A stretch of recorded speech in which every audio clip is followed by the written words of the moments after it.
बार इसकी बोली समझता नहीं था बहुत मेमोरीज আছে एक्चुअली म्यूजिকৰ প্ৰতি ইন্টাৰেষ্টটো হাই স্কুলৰ পিছৰ পৰাই হ'ল মোৰ ক্লাছ 8 নহয় 9 10 মানৰ পৰা ফাৰ্ষ্ট গিটাৰ দেউতাই কিনি দিছিলে হাই স্কুলৰ সমান ক'তো নহয় আপুনি যিমান ডাঙৰ কলেজ ইউনিভাৰ্চিটি পঢ়ি নাওক হাই স্কুলৰ যিটো লাইফ সেইটো ক'তোৱে নাপায় হাই স্কুলটো হাই স্কুল হয় আৰু সেইটো নাপাওঁ কেতিয়াও হাই স্কুলত বহুত কিবা কিবি পালোঁ বহুত হেৰুৱালোঁ আৰু হাই স্কুলৰ পৰা বহুত কিবা কিবি চেঞ্জো হ'ল লাইফত প্ৰথম প্ৰশ্ন দুগ্ধ পাচনি প্ৰেমত পৰি পাইছেন নাই দ্বিতীয় প্ৰশ্ন দুগ্ধ পাচনিয়ে কেতিয়াবা দুষ্টামি কৰি পাইছেন নাই তৃতীয় প্ৰশ্ন দুগ্ধ পাচনিয়েনো তাবলা কেনেকৈ শিকিলে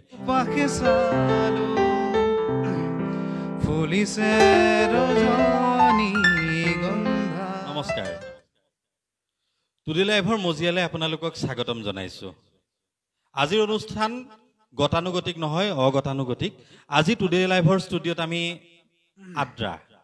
আদ্ৰা লাগে আমাক টুডে লাইভৰ বিশেষ অনুষ্ঠান আদ্ৰালৈ আপোনালোকক স্বাগতম জনাইছোঁ আদ্ৰাৰ আজি ক'বলৈ গ'লে প্ৰথমটো খণ্ড আমি অকণমান সুৰেৰে আৰম্ভ কৰোঁ আজি আমাৰ মাজত উপস্থিত আছে অনুপম বৰা আমি অনুপম বৰাক স্বাগতম জনাইছোঁ আমাৰ মজিয়ালৈ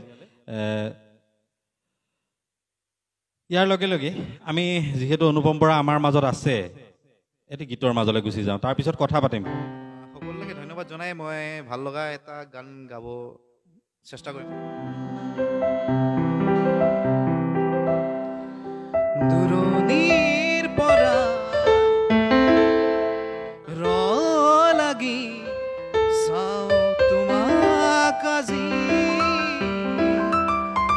জানোছা তুমিও চোৱা যদি মোলৈ এবাৰ ঘূৰি কিনো কম মই কোৱা শুনিলে আনে ভাল পোৱা নে নোপোৱা ভাল পোৱা নে নোপোৱা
জমি উঠিব যেন লাগিছে খুব সুন্দৰ জুবিন গাৰ্গৰ এটি খুব সুমধুৰ গীতেৰে আজিৰ আড্ডাৰ আচলতে প্ৰথমটো খণ্ড আৰু আচলতে প্ৰথমটো গীতেৰে অনুপমে খুব সুন্দৰকৈ জিপাল কৰি তুলিছে আমি অনুপমক ধন্যবাদ জ্ঞাপন কৰিছোঁ মই অনুষ্ঠানটোৰ নাম আড্ডা আচলতে আমি আজি প্ৰথমটো অনুষ্ঠান আৰু আপোনাক অতিথি হিচাপে পাই আমি নিজেও গৌৰৱবোধ কৰিছোঁ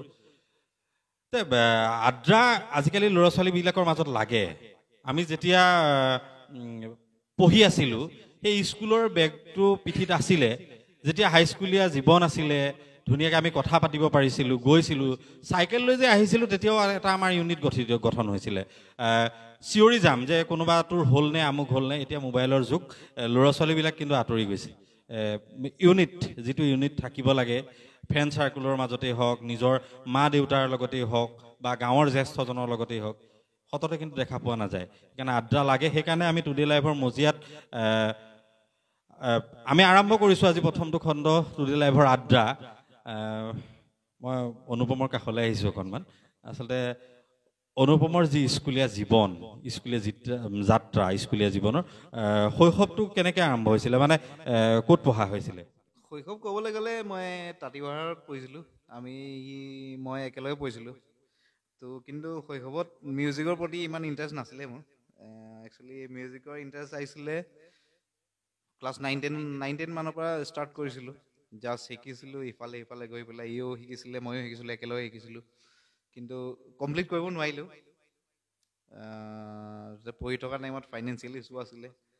তাৰপিছত লাহে লাহে যেতিয়া কামত গ'লোঁ, টাইমৰ ইছ্যু আহি গ'ল। তো এইটো মোৰ একচুৱেলি ইণ্টাৰেষ্ট হয়, মোৰ এইটো প্ৰফেশ্যন নহয়। তো আজি একচুৱেলি জবৰদস্তি উঠাই লৈ আহিলে, সেইকাৰণে আহিলোঁ। এইটো মোৰ ইণ্টাৰেষ্ট হয়, মানে প্ৰফেশ্যন নহয় মোৰ। তো সেইকাৰণে এজ এ ইণ্টাৰেষ্ট মই টাইম দিব ট্ৰাই কৰোঁ যিমানটো পাৰোঁ। আচলতে মই কৈছোঁ সকলোৰে লগত কথা পাতিম। আদ্ৰা এইকাৰণে নাম দিছোঁ যে অকল আমি কণ্ঠশিল্পীৰ লগত কথা পাতিম তেনেকুৱা নহয়, আমি আজি বাদ্যযন্ত্ৰ শিল্পীসকলৰ লগতো কথা পাতিম। সেইকাৰণে দিছোঁ আদ্ৰা। আচলতে দুজন মানুহৰ মাজত আদ্ৰা কেতিয়াও জমি উঠিব নোৱাৰে। যেতিয়া আমি সকলো একেলগে থাকোঁ তেতিয়াহে আদ্ৰাটো জমি উঠে। আৰু জুবিন দাই কৈছিলে আদ্ৰা লাগে, যি আদ্ৰাৰ যোগেদি আমাৰ সৃষ্টি হয়, নতুনত্বৰ সৃষ্টি হয়, কথা পাতিব পাৰোঁ। গাঁৱৰ বৰদেউতাজনৰ অসুখ সেই আদ্ৰাতে ওলাব। কিন্তু আজিকালিতো এইটো অভাৱ, মানে এটা বিৰাট অভাৱনীয় বস্তু। আদ্ৰা নাই আজিকালি। কোনোবা আছে দুই এক নিজৰ মোবাইলটোত গেম খেলাত ব্যস্ত হৈ পৰিছে। সকলো মানে গোটেই দুনিয়াখন মোবাইলতে লৈ মোবাইলতে সোমাই থাকে, বেলেগ কথাত সিহঁতৰ প্ৰয়োজন নাই। কিন্তু আমাৰ দিনত সেইটো নাছিলে। নিশ্চয় কেনেকুৱা মানে গাঁৱৰ যিটো অনুভৱ, মানে কেনেকুৱা লাগে অনুপম দা? আগৰ দিন যিবিলাক স্কুল ছুটি দিছিলে আমাৰ মানে 2:30 বজাত, আৰু ঘৰ গৈ পাইছিলোগৈ 3:30 বজাত। গালিও খাইছিলোঁ, কাৰোবাৰ ঘৰৰ পকাম মধুৰি খাই পেলাই যাওঁতে 3:30 বাজিছিলে। কি ক'ব, কেনেকুৱা অকণমান অনুভৱ যদি হয়? হয় হয়, নাই আছিলে। আগত মাৰো খাইছিলোঁ বহুত, ক্ৰিকেট খেলিব গৈ পেলাই। পঢ়িবৰ কাৰণে দিয়ে, পিছফালে ওলাই পেলাই ক্ৰিকেট খেলিব যাওঁ, পিছত ইভিনিং আহি পেলাই মাৰ খাবলগীয়া হয়। আমি কথা পাতিম আকৌ। অনুপম দা আকৌ যদি অকণমান কিবা এটা শুনিব পাৰোঁ ভাল লাগিব।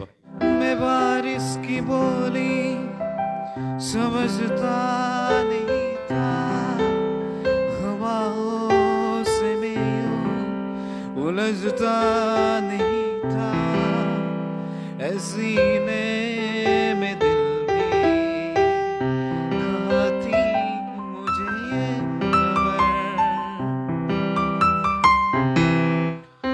कहीं पे हो रातें, कहीं पे सवेरे, आवारगी ही रही साथ मेरे, ठहर जा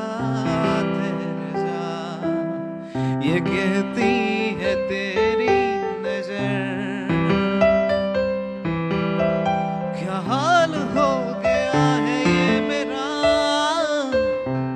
आंखें मेरी हर जगह तूने तुझे बेवजह, ये मैं हूँ या कोई और है मेरी तरह,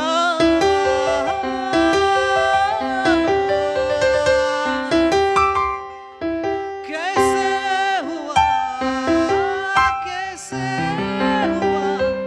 तू इतना जरूरी, कैसे हुआ?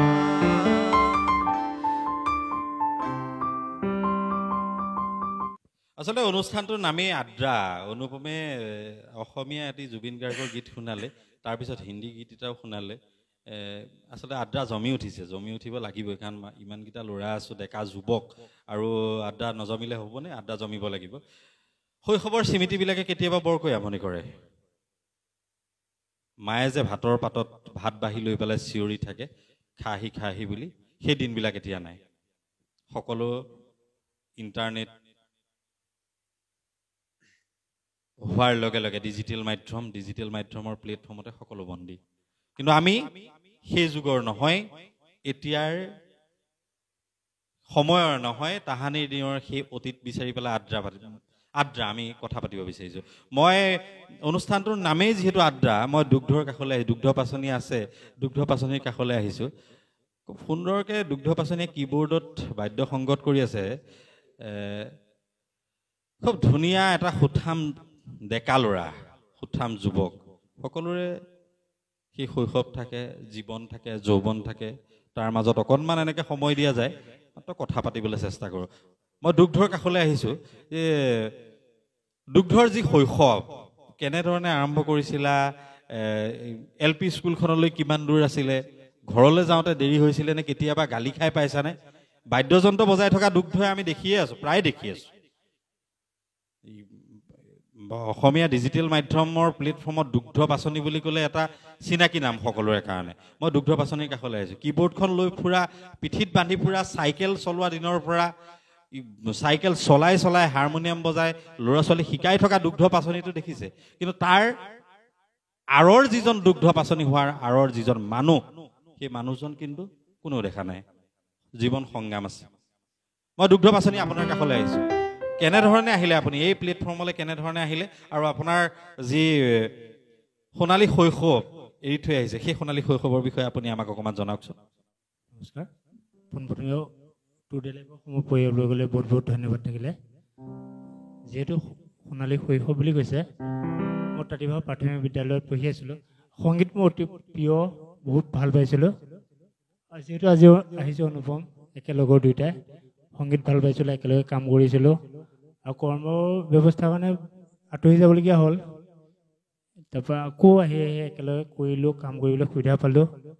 সি আজি কৰ্মৰ সংস্থাপনে বেলেগত আছিলে, মই জোৰ জবৰদস্তিকে মাতি আনিছিলোঁ, আহচোন আজি কাম এটা। সি কোনো পধ্যে নাহে, মানে বোলো আহচোন কৰোঁ। তাৰপৰা আহিলোঁ, কোনো প্ৰেক্টিচ নাই, কিবা নাই, একদম নিজে জোৰ জবৰদস্তি কৰাৰ আগতে আজি কৰিবলৈ তেনেকৈ কৰিবলগীয়া হ'ল। ধন্যবাদ। আচলতে মই দুগ্ধ পাচনি গুৰিলৈ গৈছিলোঁ, যিটো প্ৰশ্ন সুধিছিলোঁ সেই উত্তৰটো দুগ্ধ পাচনিয়ে দিবলৈ অকণমান অপাৰগ হৈছে। তথাপিও আমি উত্তৰ উলিয়াবই লাগিব। দুগ্ধ পাচনি, মই কৈছোঁ যে দুগ্ধ পাচনি দুষ্টামি কৰি জীৱনত পাইছিল নে নাই, কেতিয়াবা মাৰ খাই পাইছিলে নে নাই, গালি খাই পাইছিলে নে নাই, সেইবিলাকে লাগে আমাক। পাইছিলে নে নাই কোনোবাই? আৰু দুগ্ধ পাচনি কেতিয়াবা প্ৰেমত পৰি পাইছে নে নাই, সেইটোও লাগে আমাক। কেতিয়াবা পাইছে নে নাই, সেইটোও লাগে। সেইখিনি উত্তৰৰ সন্ধানত আমি আছোঁ আজি। ইয়াক এটা কথা সুধক না, ই তাবলা কেনে শিকিছিলে? তাবলা কেনে বজাব শিকিছিলে? খুব ধুনীয়া এটা প্ৰশ্ন আচলতে অনুপমে আমালৈ আগবঢ়াই দিছে, কিন্তু তাৰ আগত এই দুটা উত্তৰ লাগিব। দুগ্ধই তাবলা কেনেকৈ শিকিছিলে? দুগ্ধই কীবৰ্ড বজায়। কীবৰ্ড মই আগতেই কৈছোঁ যে দুগ্ধই তাবলা বজাইছিলে। তাবলা কেনে প্ৰথম দুগ্ধই তাবলা শিকিছিলে। তাবলা কেনেকৈ শিকিছিলে সেইটোতো আমাক লাগিবই আজি, সেইটো উত্তৰ আমাক লাগিব বিশেষত। মই কৈছোঁ নহয়, মানুহজন দেখিছে আপোনালোকে, কিন্তু মানুহজনৰ আঁৰৰ যিখিনি সংগ্ৰাম, এই সংগ্ৰামখিনি কোনেও দেখা নাই। ইয়াৰ পিছত দীপেন দেউৰীও আছে আমাৰ মাজত। দীপন দেউৰী হোৱাৰ আগত দীপেন দেউৰীৰ সংগ্ৰাম আছে, জীৱনৰ সংগ্ৰাম আছে। সোণালী শৈশৱ এৰি থৈ আহিছে, যৌৱন এৰি থৈ আহিছে। মই দুগ্ধ পাচনিৰ কাষলৈ আহিছোঁ। প্ৰথম প্ৰশ্ন, দুগ্ধ পাচনি প্ৰেমত পৰি পাইছে নাই? দ্বিতীয় প্ৰশ্ন, দুগ্ধ পাচনিয়ে কেতিয়াবা দুষ্টামি কৰি পাইছে নাই? তৃতীয় প্ৰশ্ন, দুগ্ধ পাচনিয়েনো তাবলা কেনেকৈ শিকিলে? সেইকেইটা উত্তৰ বিচাৰি মই দুগ্ধ পাচনিৰ কাষলৈ পুনৰ আহিছোঁ। এইটো আজি আড্ডা অনুষ্ঠান। প্ৰথম ক'ব জনা নাই, মানে মই প্ৰেমত পৰি বৰ্তমানলৈ পোৱা নাই, আজিও মুহূৰ্তলৈ পোৱা নাই মানে। আৰু তবলা কেনেকৈ আহিছে কৈছে, মই প্ৰথমতে ক'ব লাগিব আমাৰ মইনা বাইদেউৰ কথা। সূৰ্যমুখী মইনা বাইদেউ, মইনা বাইদেউৰ প্ৰথম তবলা শিকিবলৈ প্ৰেৰণা পাইছিলোঁ। মানে যিটো সময়ত আমাৰ গাঁৱত মানে কোনো কিবা এটা অনুষ্ঠানলৈ তবলা বজাবলৈ মানুহ নাছিলে, মানে জোৰ জবৰদস্তি কৰি পেলাই মোক হেৰি কৰিছিলে। তেতিয়া মই কাঠৰ টেবুল এখন টুকিয়াই পেলাই তবলা শিকি পেলাই তাৰপিছত তবলা আনি পেলাই তেনেকৈ শিকিবলৈ চেষ্টা কৰিছিলোঁ, তেনেকৈ শিকিছিলোঁ। ধন্যবাদ। জীৱনত সকলোৰে তিতা মিঠা অভিজ্ঞতা থাকিবই, আৰু যিধৰণে আপোনাৰ আন্ধাৰ নাথাকিলে আপুনি পোহৰ বিচাৰি কোনোদিন বাট চাব নালাগে। সদায় আমি ৰাতি শুওঁ এটাই, কাইলৈ ৰাতিপুৱা হ'ব। আশা আমাৰ সেয়াই, কাইলৈ নতুন প্ৰভাত হ'ব, আকৌ নতুন কামবিলাক আমি কৰি যাম। যি কি নহওক, ধন্যবাদ জনাইছোঁ দুগ্ধলৈ। দুগ্ধ আৱেগিক হ'ব নালাগে, আচলতে আমি আদ্ৰা কথা পাতিব লাগিব এনেকৈ। পুনৰ মই অনুপমৰ কাষলৈ আহিছোঁ। আকৌ এটা আমি গীত শুনিম, তাৰপিছত আকৌ দীপেন দেউৰী আছে। দীপেন দেউৰীও আজি সাজি সাৰি নাযায়।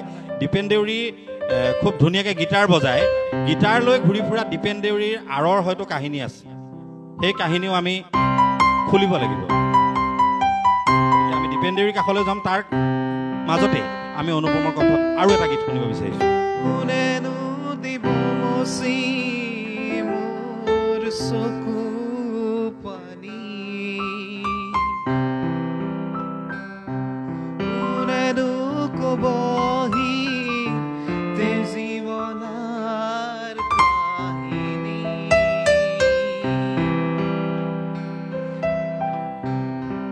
মোৰ ভোক লগা নাই অ' মা,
গান এটি গোৱা না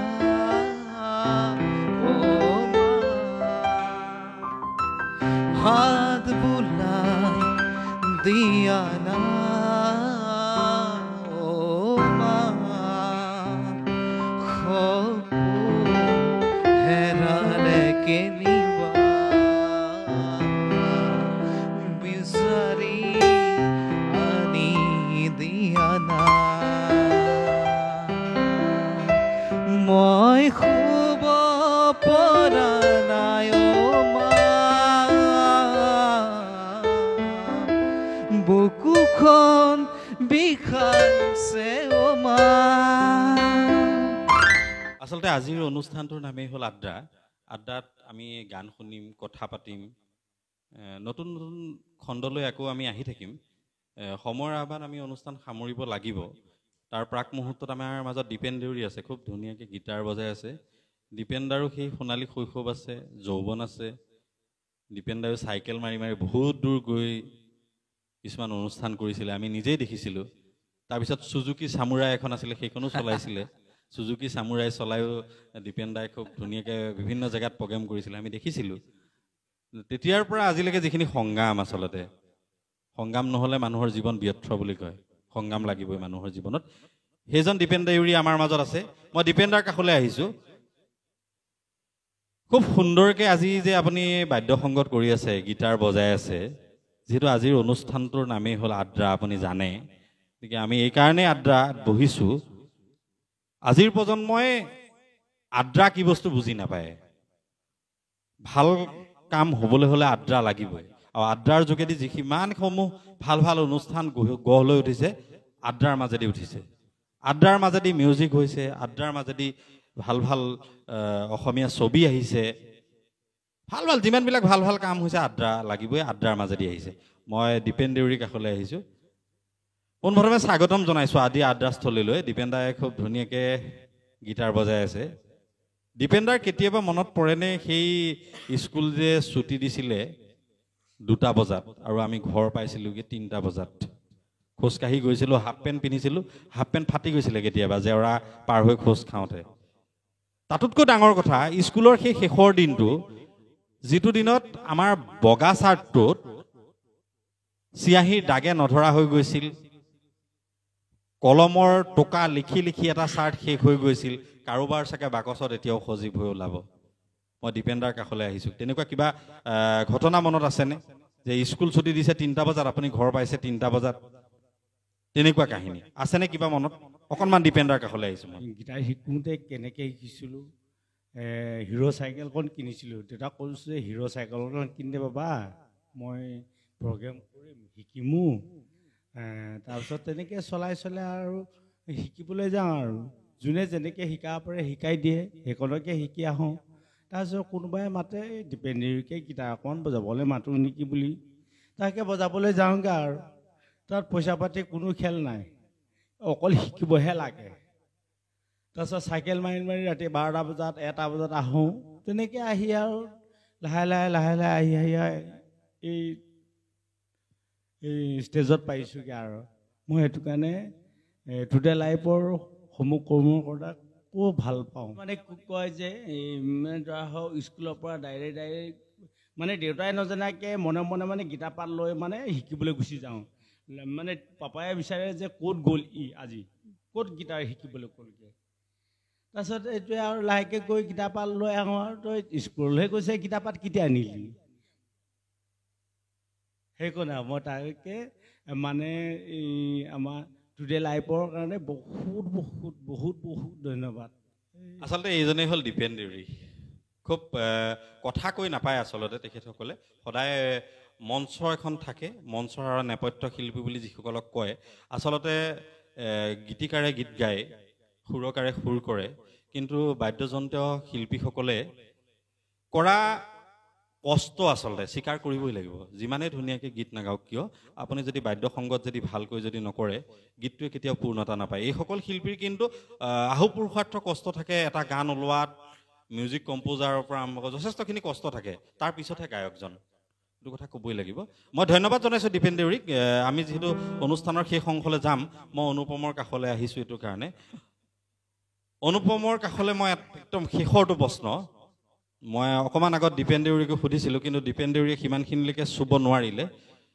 মই কৈছিলোঁ যে আমি যেতিয়া স্কুল কলেজ পঢ়িছিলোঁ হাইস্কুলীয়া জীৱনৰ বিদায় সভা হাইস্কুলীয়া জীৱন আমি শেষ কৰিম হাইস্কুলীয়া জীৱনৰ বিদায় সভা হ'ব আমাৰ ল'ৰা ছোৱালী বুলি কোনো কথা নাই আমাৰ মাজত এটা ককাই ভাই বাই ভনীৰ দৰে ইউনিট আছিলে আমাৰ দিনত প্ৰেম ভাল পোৱা কিবা কিবি বস্তু এইবিলাক সৰু আমি বুজিয়েই নাপাওঁ আমাৰ বুজি পালেও সেইবিলাক বহুত দেৰি কিন্তু এনেকুৱা আছিলে যে কাৰোবাৰ যদি বিপদ হৈছে আমি দৌৰি যাব লাগে আমি এটাই জানো সেইজনী আমাৰ লগৰ এইটো মোৰ ভাই সেইটো মোৰ ককাই আৰু যোনদিনা স্কুলৰ শেষৰটো দিন সেই শেষৰ দিনটো আমি পিন্ধি যোৱা বগা চাৰ্টটো আৰু বগা চাৰ্ট হৈ নাথাকে আমাৰ দিনত আমি নিপ পেনে লিখিছিলোঁ উইনচাইং পেন বুলি কয় যিসকল মানে অলপ সম্ভ্ৰান্ত পৰিয়ালৰ মানুহ তেখেতসকলে উইনচাইং পেন লয় উইনচাইং পেন বুলি কয় আৰু যিসকল অলপ মানে যেনে তেনে গোটাই দিব পাৰে মধ্যবিত্ত সেই তেখেতসকলৰ ঘৰৰ যিখিনি ষ্টুডেণ্ট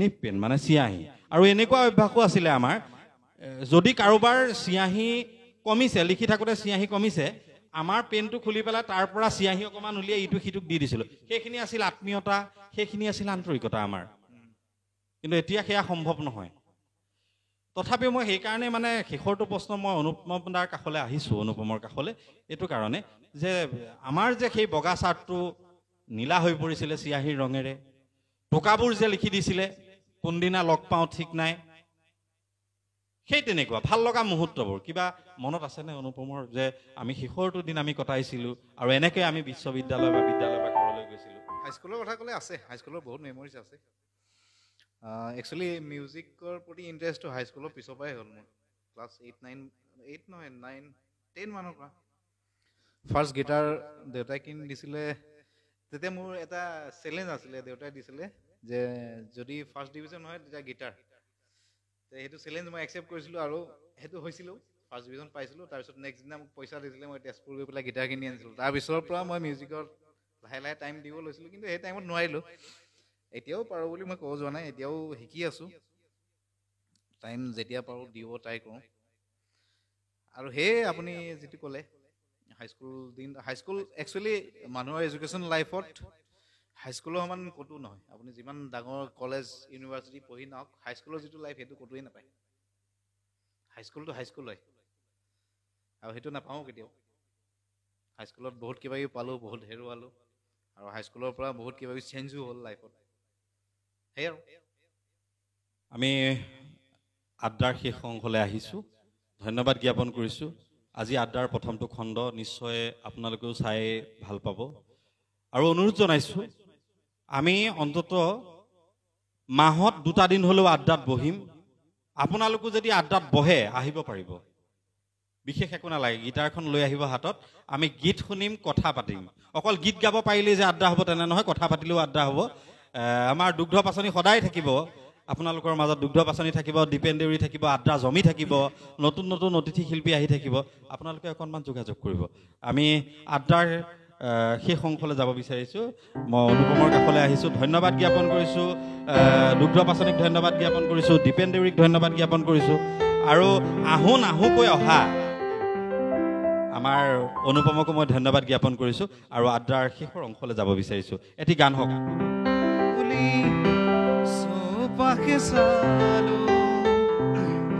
ফুলিছে ৰজনী গন্ধা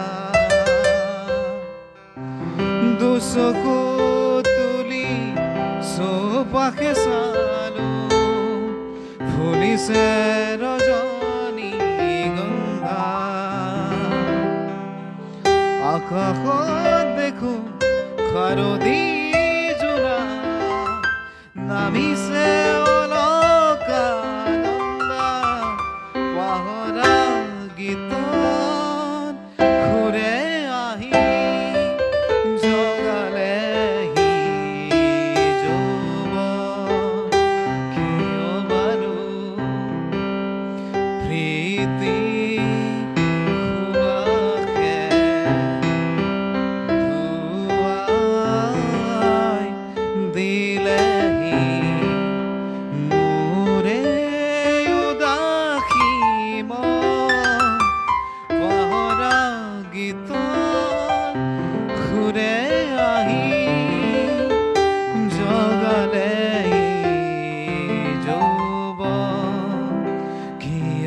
বাৰু